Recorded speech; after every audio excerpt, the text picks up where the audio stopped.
Like going forward, I think one of the worst strategies for either liberals or people on the left, progressives, whatever you want to call yourselves, is to now shit on those who are suffering rather than trying to help.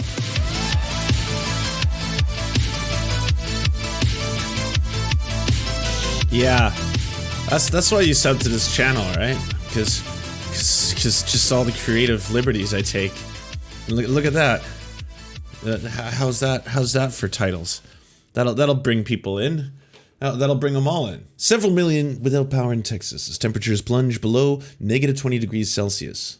I don't know what that is in Fahrenheit. It's a made-up, measurement, so I'm not going to oblige it. A rare deep freeze in Texas has raised demand for power, forcing the U.S. state's electrical grid operator on Monday to impose rotating blackouts that left nearly 3 million customers, 4.4 now. The cold snap sweeping Texas reached part of the northern neighboring Mexico as well, where authorities said 4.7 million users lost power early on Monday. Around midday, service has been restored to almost 2.6 million of them. The power outage.us website, which tracks power outages. Ooh, let's go right there. I'm going right to the source. What's going on here? I didn't know that was happening in Oregon. Louisiana's still out, so is Mississippi. West Virginia, wow. Kentucky. That seems odd. Why in the middle of, is it just also because of infrastructure? Customers out, 3.1 million still. That's still atrocious. Olive, are you still with juice? I can barely handle 32 degrees. I can imagine -4, -20. Yeah. That's colder than Michigan, which is at 13. I don't know what any of you are saying. This makes no sense to me. Okay, so you can see it definitely broken down here between sections and districts. So I guess it's just good to live in the north of Texas. This seems like the happy blue place. Like everything's wonderful here. Some parts are even green. But then as you go further south, things get real red. Real red. I wonder if there's any science to what this demonstrates. Because clearly I have absolutely nothing to contribute to this. I don't know if this is broken down between class stratification. I don't know if this is broken down between racial lines. I don't know if this is actually an example of gerrymandering, the power grid version, you know? That's the northern part of Texas, is not in the Texas grid. Ah, okay, so this doesn't count.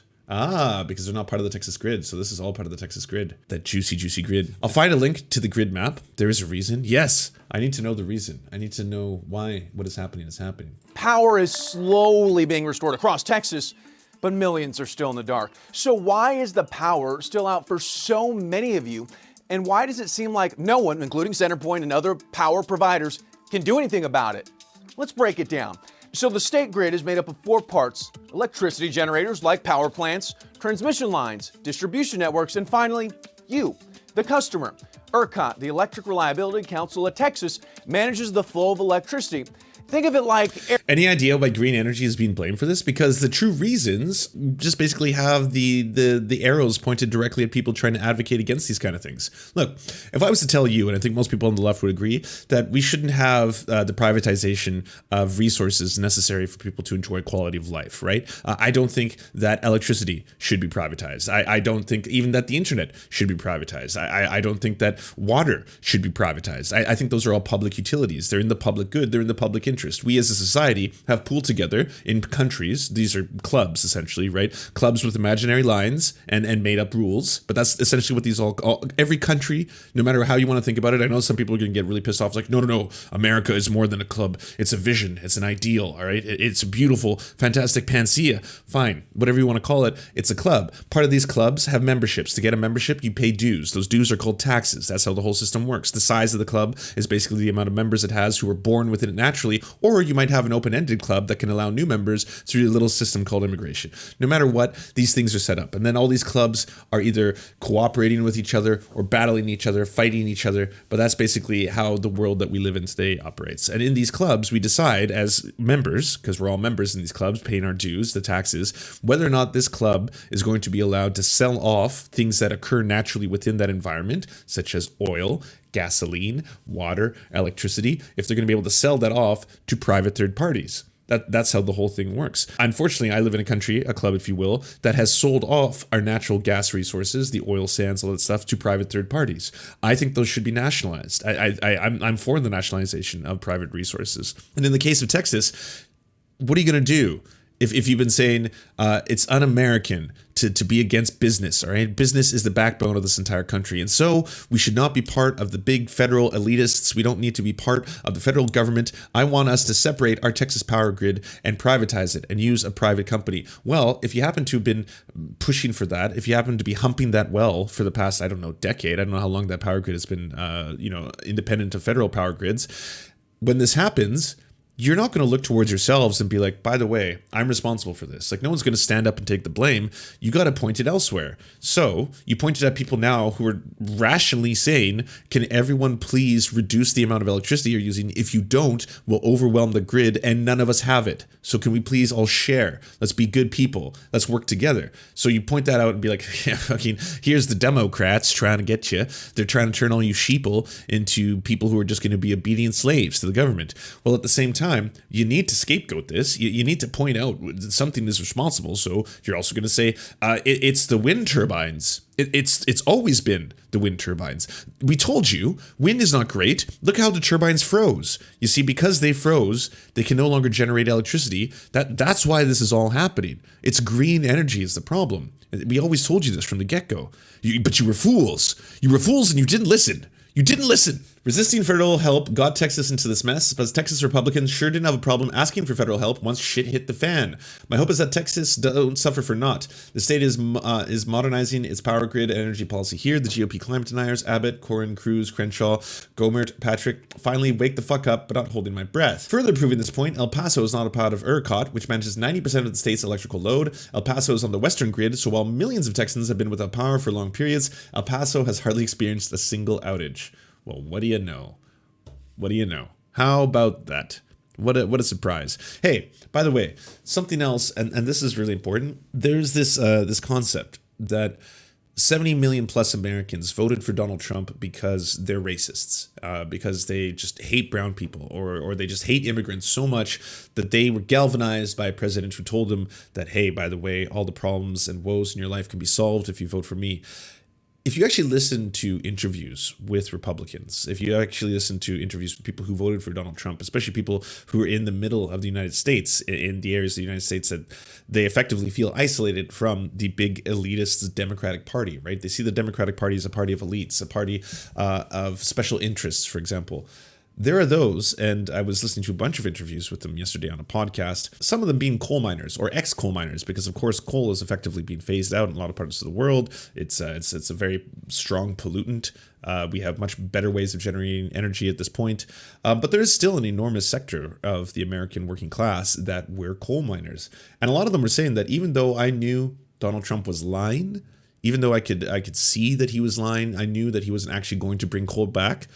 The fact that he identified that and he was capable of saying that, hey, by the way, I know all you coal miners are the backbone of America and we need to work hard to get you and your jobs back. I felt seen. And that's really important. I think a lot of people forget that because we often just think of people who voted for Donald Trump or people who live in rural America as rednecks or hicks or which is odd. It's a weird thing. It's a weird thing to come from the left, especially because effectively you're being a classist. You're calling them uneducated because they happen to be in a different social class, because they don't have access to a lot of the things that you may have in the big city or stuff like that. So it's no reason that millions of them feel isolated. And the shitty thing about all of this is they're experiencing the same alienation that the rest of America is feeling. The problem being is that so many corporations in America, with their only incentivization being the profit motive, will do whatever it takes to turn a profit. It's more important to a board of CEOs to make more money the next fiscal year. In fact, they have a fiduciary responsibility to do that. So they'll do whatever it takes. They will outsource. There was a huge amount of outsourcing. American industries moving overseas to where labor is way cheaper. Automation, a huge amount of that as well. Replacing your workforce with robots, replacing your workforce with anything that'll do that. And that just eviscerates the working class, the working belt of the US. And so they're left there suffering the same as everyone else, looking for answers. And that's why they would turn to someone like Donald Trump in that case, a strong man. So It's a terrible strategy going forward to continue to polarize and isolate that section of America, for the simple reason being is that you assume just because they were voting for Donald Trump, they were voting for Donald Trump for something as reductive as the fact that they're just racists. Every single one of them is a sexist or a racist. There's elements of that, of course, and there's elements of that play into any election. But that's no way to paint a complete picture. And going forward, if that's genuinely what people continue to do, then we are just going to continue down this course of polarizing politics to the point where we do elect people like Donald Trump on one end because people just have no other options. And the same thing is going to happen now with Texas. With Texas, we've got a situation in which, yes, climate change, unfortunately, doesn't work in one way uniquely. The planet is a very complex ecosystem. There's a lot of interconnected different factors. Explaining someone like a polar vortex, for example, or how increases in temperature means that more water evaporates. More water evaporates means that there's more water stored in clouds. More water stored in clouds can lead to more extreme weather patterns. And all of that is interconnected. And to try to explain that to someone who is now sitting there being like, well, Texas is freezing. Clearly, global warming is a myth. We have to work towards old classic forms of energy, the ones that we used to rely upon to get things back to normal, stuff like that. A lot of people who are probably freezing, and some of them freezing to death in Texas right now, might be people who genuinely do not believe in climate change. It might be people who genuinely don't believe in the factors that led to any of this. And to then shit on them now, I think would be a disastrous mistake. Like my heart genuinely goes out to everyone in Texas who's currently under freezing conditions with no way to sustain themselves because there's no infrastructure for that. Like, if a place in Quebec gets snowed in with 20 feet or whatever, that might be an exaggeration, 10 feet or something, they have the infrastructure for that. They have snow plows. They have people. Everyone probably owns a pair of snow boots and a snow shovel. If it's somewhere like Texas that is used to just, tropical, if not incredibly like almost desert like heat on a regular basis, to suddenly be, introduced to these conditions, most likely it's something that is so jarring that they have no idea what to even do. I don't just mean that from a city level. I mean that on a personal level. What do you do if your electricity's out? What do you do if you're locked in your house? What if you do if your windows are frozen shut? What do you if you're snowed in? If the snow has gotten so high that you can't even open your doors, and then you've got no power. So how do you heat yourself? How do you get food? How do you survive in those conditions? Like going forward, I think one of the worst strategies for either liberals or people on the left, progressives, whatever you want to call yourselves, is to now shit on those who are suffering rather than trying to help, because this seems to be something that is unfortunately going to get worse. And it is an issue. I mean, let's explain why. Let's point out why the idea of privatizing or even decentralizing your power grid from a federal power grid, using an outdated infrastructure power grid, because again, if the only thing driving you is the profit motive, you might be able to build a very, very cheap power grid right out of the gates and everyone's like, oh, hooray, we pay a little less in taxes this year. But is there going to be maintenance? Is there a profit motive to that? Is it going to be state of the art consistently? Is it going to have the checks and balances that you do under a federal program where there isn't a profit incentive, where the entire thing is managed by the government itself?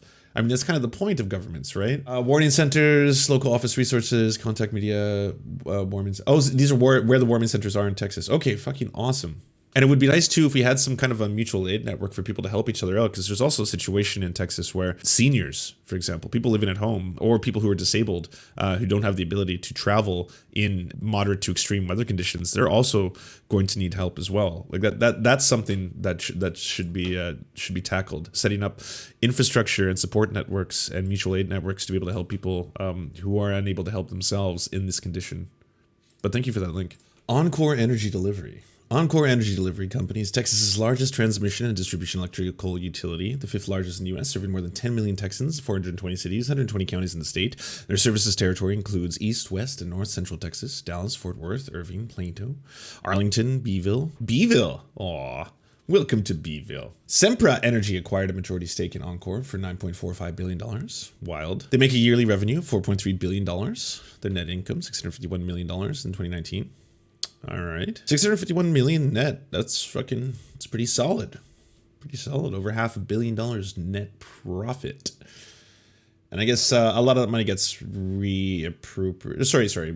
put back into the Texas infrastructure to make sure that something like this isn't just going to happen willy-nilly. There's something else that was kind of interesting. I don't know if everyone's read, or sorry, well, maybe you've read it. I think there was a book as well, but seeing Enron, the smartest people in the room. But this is something publicly available information. There's no conspiracy theories here. It's a little Star Warsy though. The Death Star strategy, named after the Death Star space station and weapon from the movie Star Wars, was the name Enron gave to their practice of shuffling energy around the California power grid to receive payments from the states relieving congestion. According to the company's own memo, they could be paid for moving energy to relieve congestion without actually moving any energy or relieving any congestion. For example, if the California power grid was congested with energy flowing south, Enron would schedule energy to be transmitted north to Oregon. They would then receive a payment from California for apparently relieving the congestion on the grid, and then Enron would schedule the energy to be transferred back to its other point of origin, but not through California. Ultimately, the energy would end up right back where it started, and Enron would pay California without actually getting paid for any electricity on their grid. The firm acknowledged in internal documents its adherence to ethical dilemmas, in one internal document stating traders could buy power at $250 and sell it for $1,200. Good old traders, fucking rights, you get yours. Doing so appears not to present any problems other than a public relations risk arising from the fact that such exports have contributed to California's declaration of a stage 2 emergency yesterday. Enron used a number of other fraudulent business practices and its years leading to its collapse. Most prominently amongst them was Fat Boy. The scam was involved overscheduling power transmissions, for example, to a company subsidiary that did not really need it. Enron would then sell the excess power back to the state at a premium. Ricochet, also called megawatt laundering by analogy to money laundering. Ricochet was the power equivalent of a land flip, buying state power cheaply, flip it out of state to an intermediary, and then resell it to California at a highly inflated imported price. Black Widow. Enron intentionally introduced errors to potentially money-losing transactions, and then would lose those errors to invalidate transactions if they lost money. Bigfoot. Enron introduced low electricity bids, but signed them as a competitor, depressing energy prices to enable low-priced Enron purchases. Wow. Get shorty.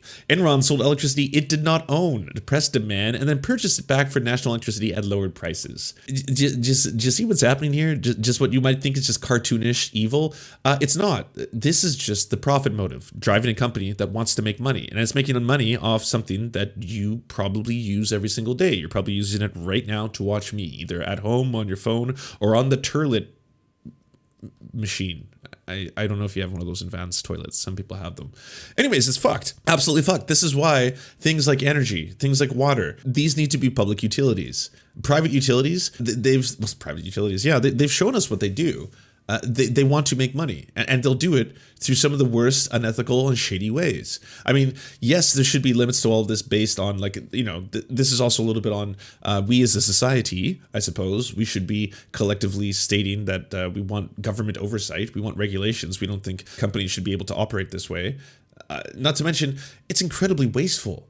It's unbelievably wasteful, right? Like, we don't live in a time now where the idea of having electricity for a full day in the Western world, I should specify here, is considered like beyond the pale. It's just like, oh, are you going to use electricity all day? Oh, why would you do that? We know we have limited electricity, right? Like, we right now have an abundance of energy in the Western world. Again, I need to specify that. But we have an abundance of energy in the Western world. We've figured out multiple different ways to generate energy, to store energy, to distribute energy. We have all that. And yet, we also waste very, very large amounts of it, especially for no reason other than making money, as was the case with Enron. And I don't know, I don't have the research on a bunch of these other companies, private energy companies, but I'm going to assume that they're doing similar things, because after all, they're all in competition with one another. That's just the way this entire system works. So yes, they need to generate income like anyone else. Hopefully, there's a few good apples in amongst the barrel. But ultimately, this is a very good example, and what's happening in Texas right now, yet another, as to why there shouldn't be private energy companies. Full stop. All right, let me read these articles, y'all. Sending olive. Some retail power companies in Texas are making an unusual plea to their customers amid a deep freeze and to set electricity prices skyrocketing. Please leave us. One power supplier, Gritty. How can you be evil when you have a name like that? Told all 29,000 of its customers that they should switch to another power provider as spot electricity prices soared to as high as $9,000 a megawatt hour. Gritty's customers are fully exposed to the real-time swings in wholesale power markets, so those who don't leave soon will face extraordinarily high electricity bills. We made the unprecedented decision to tell our customers, whom we worked really hard to get, that they are better off in the near term with another provider. We want what's right for our customers, so we're encouraging them to leave. We believe that transparency and honesty will bring them back once prices return to normal. Interesting strategy, Bob. Let's see how it works out for them. Texas is home to the most competitive electricity market in America. What do you know? This line alone should be enough for people to truly understand what's going on here, okay? This isn't a matter of green energy failing. Anyone who's telling you that is lying to you. Anyone who's telling you that is telling that to you because they have a vested interest in lying to you. Homeowners and businesses churn power providers there like credit cards. In the face of such a cutthroat competition, retail power providers in the region have grown accustomed to offering new customers incredibly low rates, incentives, and at least in Gritty's case, unusual plans that allow customers to pay wholesale power prices as opposed to fixed ones. The ruthless nature of the business has power traders speculating over which firms might have caught the short this week in the most dramatic run-up to spot power prices they've ever seen. Mine is offering me $150 and waiving early contact termination fees. $150 bill credit on your final invoice, waiver of your early termination fee, if applicable, if you switch to another provider and your start date of that provider occurs before or on Monday, February 15th. Not all companies are at the risk of asking customers to leave. Others are just pleading for them to cut back. Pulse Power, based in Woodland, Texas, is offering customers a chance to win a Tesla Model 3 or free electricity for up to a year if they reduce their power usage by 10% in the coming days. Did you hear that, folks? We now have lottery energy. That's right. You have, lottery tickets, right? They're the things you spend money on and then don't get anything really back. You buy a lot of them and you don't get anything for it. Now we have gambling in the form of your energy that you might need to house your family and heat your home. Austin-based Bulb is offering $2 per kilowatt hour, up to $200 for energy for the energy the customers save. Greedy, however, is in a different position. Its service is simple and controversial. Members pay $9.99 monthly fee and then pay the cost of the spot power traded on Texas's power grid based on the time of day they use it. Earlier in the month, that meant customers were saving money and at times even getting paid to use electricity at night. But in recent days, the cost of power has soared from 5 to 6 cents a kilowatt hour to $1 or more. That's when Falquist knew it was time to urge his customers to leave. Like, this is ridiculous. This is all ridiculous. Like, this is fucking cartoonish across the board. I can tell you that it was probably one of the hardest decisions we've ever made. Greedy isn't the only one of these actively encouraging his customers to leave. People were posting similar pleas on Twitter over the holidays, weekends, and other Texas retail providers offering everything from $100 rebates to waive cancellation fees as incentives to switch. Wow. It's just like, I'm flabbergasted. Like, one of the wildest things about all this is, like, I've talked on this stream a couple times now about the markets, about free markets. And on the surface, doesn't this sound incredible? Doesn't it sound amazing? If we privatize our energy sector, what we have is we have competition. All these companies in capitalism are going to compete against one another in order to become the best. So while they're all competing against each other, in the interim, you, the consumer, are going to get the best possible price because that's what happens. The markets will drive the price down because they're all competing against each other. You will then have to bid. They'll have to bid for your favor, and then you'll be able to choose the best possible plan. You'll get the cheapest electricity. The consumer wins. That's capitalism. That's why this is a good thing. Except when there's a finite amount of energy. All of a sudden, what happens to this entire business model? You see the whole thing flip on its head and suddenly become ridiculous. Now it's like I said, like a cartoon. It's like straight out of Looney Tunes. This is like Acme Power Energy, where all of a sudden it's like, you got to leave this company. If you don't leave, if you don't leave our service, you're going to pay thousands of dollars for the electricity you're using right now because we've set up this weird system in which you basically can buy it at cost for the low price of $10 a month. Honestly, I can't believe this is the way it works. This is the free market doing exactly what it's supposed to. All I can really say is stay warm. Stay warm, Texas. What lies around the corner? Never knowing who's going to kill you. Are you the next one to be murked? You never know if it's a friend or a foe. If you want to see the biggest names in BreadTube and Left Twitch and Butterthing and I don't know the fucking names anymore, come see Left Among Us. If you want us to advertise your channel or work, please go to weareserfs.com and email us a 20 to 30 second ad, and we'll take it on to the end of one of our videos to help promote your leftist channel or progressive something. Whatever you do.